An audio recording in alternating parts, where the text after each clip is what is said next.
Tuhan pasti yang terbaik, walau kadang tak mudah dimengerti. Dalam nama Bapa dan Putra dan Roh Kudus. Amin. Haleluya. Shalom Alaikum. Berjumpa lagi dengan saya pada perenungan hari ini, tanggal 24 April 2021. Merendahkan hati untuk mendengarkannya. Bacaan liturgi hari ini diambil dari Kisah Para Rasul 9 ayat 31 sampai dengan 42 dan Injil Yohanes 6 ayat 60 sampai dengan 69.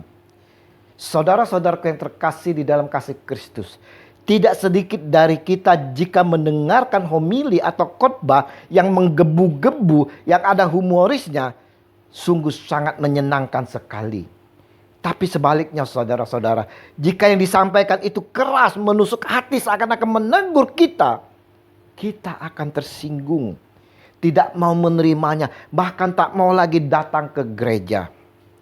Begitulah para murid Yesus dan pengikutnya yang mendengarkan ajarannya. Kata mereka, perkataan ini keras, siapakah yang sanggup mendengarkannya?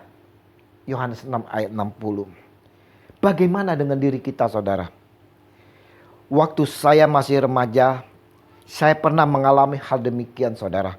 Ada seorang ibu yang selalu berkhotbah yang isinya seakan-akan menuju kepada diri saya, saudara. Saya terasa ditampar, ditusuk. Saya tersinggung karena keras sekali penyampaiannya.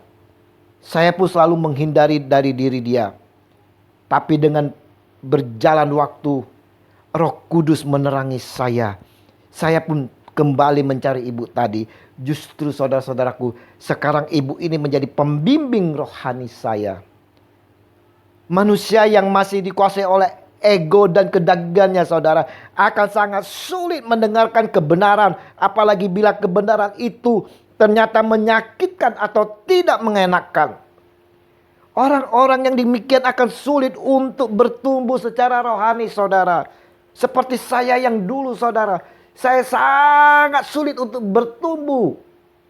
Tetapi puji Tuhan, Roh Kudus yang membimbing saya.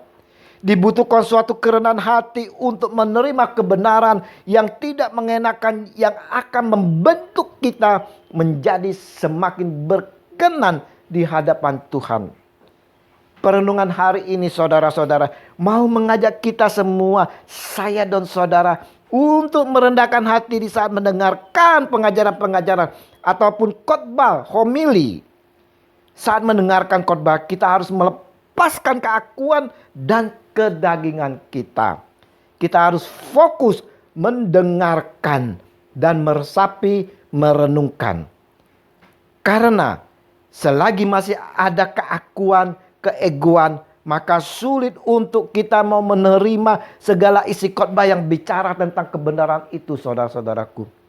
Mari kita mau bersikap seperti Simon Petrus dengan berkata, Tuhan, kepada siapakah kami akan pergi? Perkataanmu adalah perkataan hidup yang kekal. Yohanes 6 ayat 68. Mari saudara-saudara, kita mau mendengarkan setiap khotbah, homili dengan penuh perhatian.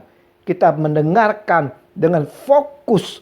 Kita mendengarkan dan meresapi serta merenungkannya. Tuhan Yesus, Engkau adalah Tuhan kami yang hidup. Urapilah senantiasa kami dengan kuat kuasa Roh Kudus-Mu, agar kami selalu dibimbing, dituntun dan diajarkan untuk selalu merendahkan hati dalam mendengarkan sabda-Mu yang adalah pelita bagi hidup kami. Amin. Dalam nama Bapa dan Putra dan Roh Kudus. Amin. Shalom.